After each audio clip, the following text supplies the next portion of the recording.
Hi students, welcome to online English class. आज हम पढ़ने वाले हैं एडवर्टाइजमेंट। मैट्रिमोनियल्स कंडीशन में जो एडवर्टाइजमेंट है उनको हम आज की क्लास में डिस्कस करने वाले हैं। मैट्रिमोनियल्स एडवर्टाइजमेंट मेनली दो तरह के हैं, ग्रूम वांटेड और ब्राइड वांटेड टाइटल डाल के ये दोनों एडवर्टाइजमेंट लिखे जाते हैं।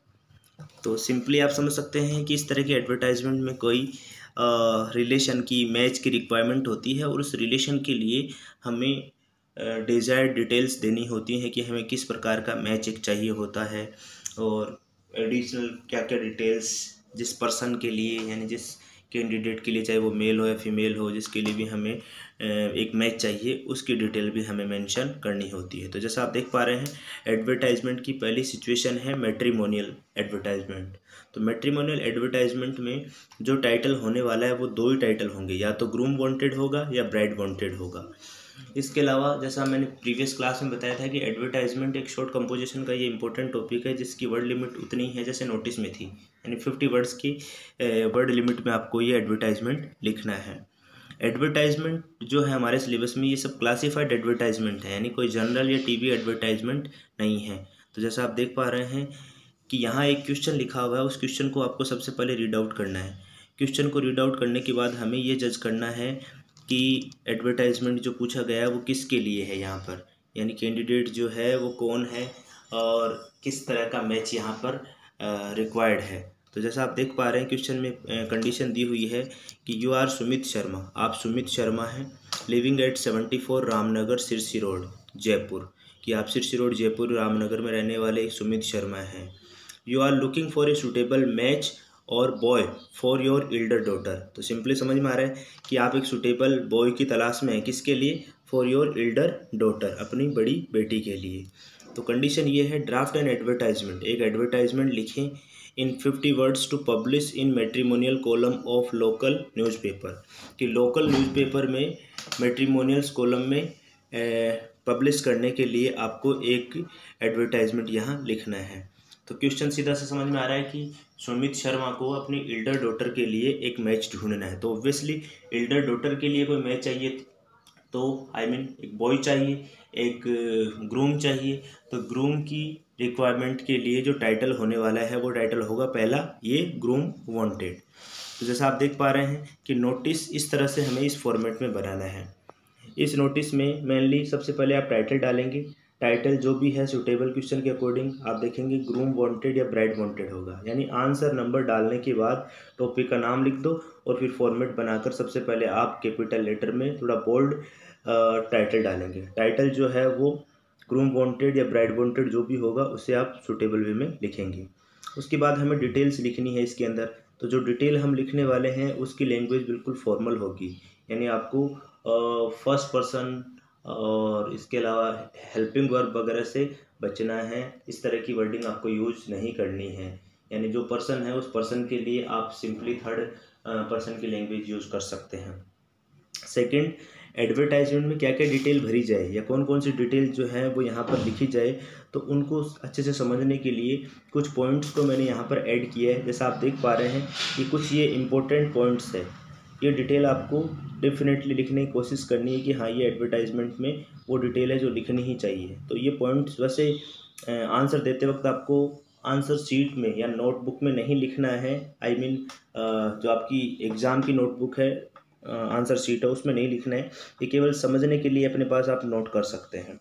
तो इम्पोर्टेंट पॉइंट्स कौन कौन से इसमें इंक्लूड करें हैं, जैसा आप देख पा रहे हैं डिटेल्स ऑफ प्रोस्पेक्टिव ग्रूम, यानी अगर ये एडवर्टाइजमेंट है तो यहाँ जैसा हम देख पा रहे हैं कि एडवर्टाइजमेंट में रिक्वायरमेंट है ग्रूम की।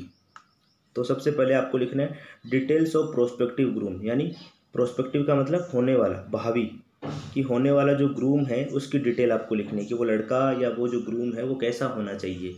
तो उसकी डिटेल्स आप लिख देंगे कि जैसे वो वेल क्वालिफाइड हो, वो हैंडसम हो, या इसके अलावा वो वेल सेटल्ड हो, सूटेबल हो, इस तरह की डिटेल हमें आपको उसके बारे में लिखनी है। तो फर्स्ट डिटेल जो है वो तो हमारी जो रिक्वायरमेंट है उसकी डिटेल लिखनी है कि हमें क्या चाहिए, हमें कौन सा मैच चाहिए और उस मैच की डिटेल्स क्या होनी चाहिए। अगर लड़का है तो उस लड़के की डिटेल लिखनी है, और लड़की की रिक्वायरमेंट है तो फिर लड़की की डिटेल आ जाएगी। उसके बाद जैसे इसी क्वेश्चन के बिहाफ पे मैं आपको बता रहा हूँ कि जो आगे की हमने 4 डिटेल्स लिखी हैं, ये जो 4 डिटेल्स हैं वो जिस पर्सन के लिए मैच चाहिए, यानी जिस लड़की के लिए ग्रूम चाहिए, उस लड़की की डिटेल्स आपको ये चारों पॉइंट में लिखनी है। ज़्यादातर डिटेल्स किसकी होगी? लड़की की होगी। जैसा आप देख पा रहे हैं कि यहाँ गर्ल, तो लड़की की girls age, height, caste, religion, इसके अलावा उस लड़की का जॉब अगर वो करती हैं या किसी प्रोफेशन में है तो उसका इनकम क्या है, उसकी सैलरी क्या है, वो आप लिख सकते हैं। फैमिली बैकग्राउंड बताएंगे कि लड़की के फैमिली बैकग्राउंड में ब्रदर, फादर, मदर ये सब क्या है या किस प्रोफेशन में है, उनके बारे में आपको बताना है। इसके अलावा रेजिडेंस डिटेल, अगर खुद का अपना कोई मकान है या कोई एडिशनल प्रॉपर्टी है तो उसका भी आप यहाँ पर डिस्क्रिप्शन दे सकते हैं। एक सेंटेंस वर्ड आपको लिखना है। कास्ट बार से रिलेटेड आपको एक सेंटेंस बनाना है कि कास्ट बार है या नहीं है, यानी अगर कास्ट बार है तो ठीक है, कास्ट बार अगर है तो फिर आपको प्रेफरेंस देनी है किसी पर्टिकुलर कास्ट को जिस कास्ट से आप बिलोंग करते हैं, और कास्ट बार नहीं है तो फिर आप नो कास्ट बार भी लिख सकते हैं। उसके बाद लास्ट में कॉन्टैक्ट पर्सन के बारे में लिखना है। कॉन्टैक्ट पर्सन जो है उसका mobile number, address, email, post box number, ये सब चीज़ें आप इसमें ऐड कर सकते हैं। तो ये 5 पॉइंट जो है वो आप ध्यान रखेंगे। पहला पॉइंट जो है वो नहीं, पहली लाइन में हम मेनली उस पर्सन का डिटेल लिखेंगे जिसकी हमें रिक्वायरमेंट है, या जिस ग्रूम या ब्राइड की रिक्वायरमेंट है उसकी डिटेल, फिर आगे सामने वाले पर्सन की जिसके लिए चाहिए उसकी सारी डिटेल्स आएंगी। तो यहाँ पर जैसे एक लड़की के लिए एक मैच चाहिए तो नीचे वाली जो चारों डिटेल है वो लड़की से रिलेटेड है, और ऊपर वाली डिटेल जो है वो उस प्रोस्पेक्टिव ग्रूम की है जो हमें रिक्वायर्ड है या जिसकी हमें ज़रूरत है। तो जैसा आप देख पा रहे हैं कि इस क्वेश्चन को पढ़ने के बाद हमने टाइटल डाला ग्रूम वांटेड, और इसको लिखने के 2-3 तरीके हैं, 2-3 वर्डिंग्स हैं जिनको आप कर सकते हैं, जैसे proposals are invited, matches are invited, alliance are invited. तो इस तरह की लैंग्वेज भी आप लिख सकते हैं, लेकिन यहाँ पर मैंने एक सिंपल सी लैंग्वेज लिखी है ताकि आप इजीली इसे समझ पाएँ फर्स्ट एफर्ट्स के साथ। जैसे wanted a handsome, well qualified and settled boy for a beautiful slim working Brahmin girl 24/5/6 permanent lecturer in reputed girls college. यानी यहाँ तक ये सेंटेंस मैंने एक साथ लिखा है। तो जैसा आप देख पा रहे हैं कि एक हैंडसम, वेल क्वालिफाइड और सेटल्ड बॉय की ज़रूरत है। किसके लिए चाहिए? फॉर ए ब्यूटीफुल, एक सुंदर, स्लिम और वर्किंग ब्राह्मण गर्ल के लिए जिसकी एज है 24, जिसकी हाइट है 5'6", जो परमानेंट लेक्चरर है इन रेपुटेटेड गर्ल्स कॉलेज, यानी एक रेपुटेटेड गर्ल्स कॉलेज में जो एक परमानेंट लेक्चरर है। तो आप समझ पा रहे हैं कि एक हैंडसम, वेल क्वालिफाइड लड़की की आवश्यकता है, एक ऐसी लड़की के लिए जो ब्यूटीफुल है, स्लिम है, जो एक वर्किंग ब्राह्मण गर्ल है जिसकी एज 24 है, जिसकी हाइट 5'6" है, जो एक परमानेंट लेक्चरर है किसी रेपुटेटेड गर्ल्स कॉलेज में। तो इतना लिखने के बाद जॉब वगैरह तक की डिटेल्स मेंशन हो गई। जैसा आप देख पा रहे हैं लड़की की हमने एज, हाइट, कास्ट और इसके अलावा जॉब की डिटेल मेंशन कर दी है। फिर उसका सैलरी स्ट्रक्चर कोई है तो जैसे मैंने यहाँ पे लिखा है अलग से, सैलरी 45,000 पर मंथ है। उसके बाद में फैमिली बैकग्राउंड पे आ जाएंगे। तो फैमिली बैकग्राउंड अभी मैंने बताया था कि यहाँ पर फादर की डिटेल लिख रहे हैं कि लड़की की जो फादर हैं वो गवर्नमेंट डॉक्टर हैं, मदर हाउस वाइफ है। ये एक छोटा सा सेंटेंस अलग बना दिया। आवन रेजिडेंस, तो ये रेजिडेंस की डिटेल दे दी कि आवन रेजिडेंस अपना खुद का रेजिडेंस है इन पोस्ट लोकेलिटी, जयपुर की किसी पोस्ट लोकेलिटी में इनका अपना खुद का रेजिडेंस है। फिर यहाँ पर कास्ट बार वाला लिखा है कि अगर कास्ट बार है, आई मीन अगर किसी पर्टिकुलर एक कास्ट को ही प्राथमिकता देनी है तो उस कास्ट का नाम लिख कर भी दे सकते हैं। जैसे ओनली ब्राह्मण फैमिली विल बी प्रीफर्ड या only Sharma family will be preferred, ऐसे भी आप लिख सकते हैं। तो जैसे अगर सुमित शर्मा चाहते हैं कि वो अपनी बेटी की शादी जो है वो किसी उसी फैमिली में या उसी ब्राह्मण फैमिली में ही करेंगे, तो फैमिली को प्रायोरिटी भी आप दे सकते हैं, फैमिली प्रेफरेंस भी दे सकते हैं। अगर फैमिली प्रेफरेंस नहीं है, यानी इंटर क्लास अगर आप कर सकते हैं, इंटर कास्ट आप मैरिज कर सकते हैं, तो ओनली ब्राह्मण फैमिली विल बी प्रीफर्ड, इस सेंटेंस की जगह आप छोटा सा सेंटेंस लिख देंगे नो कास्ट बार। इसका मतलब कास्ट का कोई बार नहीं है, कोई बंधन नहीं है, यानी कोई भी कास्ट का जो पर्सन है वो अप्लाई कर सकता है या कॉन्टेक्ट कर सकता है। तो इस तरह से हमने जो अब तक डिटेल लिखी है वो डिटेल ऑफ प्रोस्पेक्टिव ग्रूम ये लिख दी है हमने। लड़की की एज, हाइट, कास्ट, रिलीजन और जॉब, इनकम से रिलेटेड, यहाँ हालांकि रिलीजन को मैंने इंक्लूड नहीं किया है। इसके अलावा फैमिली बैकग्राउंड आ गया, रेजिडेंस आ गया और कास्ट बार आ गया। अब हम बात करेंगे कॉन्टैक्ट पर्सन की और इसके अलावा उसका एड्रेस या कोई मोबाइल नंबर वगैरह लिखने की। तो जैसे आप देख पा रहे हैं कि यहाँ पर हम लिखेंगे right with complete biodata and recent colour photograph, यानी एक ईजी सी लैंग्वेज है कि राइट करें, लिखें, या सीधा इसको ऐसे लिख सकते हैं कॉन्टैक्ट। तो राइट विद कंप्लीट डिटेल, यानी एक कंप्लीट डिटेल के साथ लिखें। And A recent colour photograph, किसको लिखना है? टू मिस्टर सुमित शर्मा, यानी मिस्टर सुमित शर्मा को कंप्लीट बायोडाटा के साथ और एक रिसेंट कलर फोटोग्राफ के साथ आप लिखें। उसके बाद में सुमित शर्मा का मोबाइल नंबर जैसा आप देख पा रहे हैं दिया हुआ है।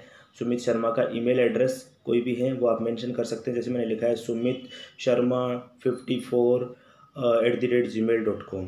इस तरह से ये डिटेल जो है वो आप यहाँ पर लिख देंगे और लास्ट में इसको एक लाइन एडिशनल आप यूज़ करके कंप्लीट इसको आप बंद कर देंगे। अगर ईमेल एड्रेस नहीं लिख रहे हैं तो आप यहाँ पर पोस्ट बॉक्स नंबर भी लिख सकते हैं। अगर आपको लगता है कि वर्डिंग अभी भी कम पड़ रही है तो फिर आप लास्ट में अपना एड्रेस भी ऐड कर सकते हैं। जैसे सुमित शर्मा के बाद उसका जो एड्रेस क्वेश्चन में दिया हुआ था 74 रामनगर सिरसी रोड, ये एड्रेस भी आप यहाँ पर ऐड कर सकते हैं। लेकिन वर्डिंग ज़्यादा हो जाती है, इसलिए मैंने केवल जो इम्पोर्टेंट और जो फैक्चुअल डिटेल्स हैं वही मेंशन करी हैं जो ज़रूरी थी। तो इस तरह से आपको ये एडवर्टाइजमेंट एक शॉर्ट वे में स्मॉल तरीके से फॉर्मल लैंग्वेज में लिखना है। और इस एडवर्टाइजमेंट में मेनली आपको वही डिटेल मेंशन करनी है जो ज़्यादा रिक्वायर्ड है और वर्ड लिमिट का स्ट्रिक्टली पालन करना है। आप देखेंगे कि वर्ड लिमिट अगर कई बार ज़्यादा होती है तो मार्क्स काट लिए जाते हैं। कंपोजिशन टॉपिक्स में वर्ड लिमिट का आप स्पेशली ध्यान रखेंगे। तो इस तरह के फॉर्मेट में एक अट्रैक्टिव दिखने वाला ये एडवर्टाइजमेंट आपको बनाना है, जिसकी वर्ड लिमिट 50 वर्ड्स के आसपास या उससे लेस होनी चाहिए। डिटेल्स को आपको एक PDF के माध्यम से मैंने प्रोवाइड करवाया है और इसके अलावा जो एडिशनल एडवर्टाइजमेंट है, एग्जांपल्स हैं ब्राइड वांटेड की, वो हम नेक्स्ट क्लास में डिस्कस करने वाले हैं।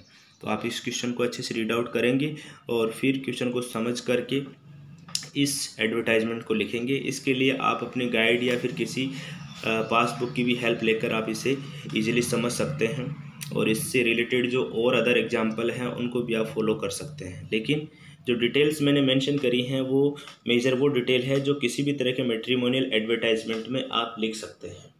और जब डिटेल्स आपके माइंड में होंगी तो आप इजीली वर्ड लिमिट को कवर कर पाएंगे, प्रॉब्लम्स नहीं आएंगी, प्लस आपका टाइम भी सेव होगा। यानी आपको पता चलेगा कि हमें हाँ ये डिटेल मेंशन करनी है, तो फिर आपको ज़्यादा सोचने की ज़रूरत नहीं है और जो डिटेल हैं वो भी स्टेप बाय स्टेप चलेंगी, यानी आगे पीछे नहीं होंगी। तो इन डिटेल्स को आप मेनली समझेंगे और इस एडवर्टाइजमेंट के फॉर्मेट को अपनी फेयर नोटबुक में कवर करेंगे। Thank you.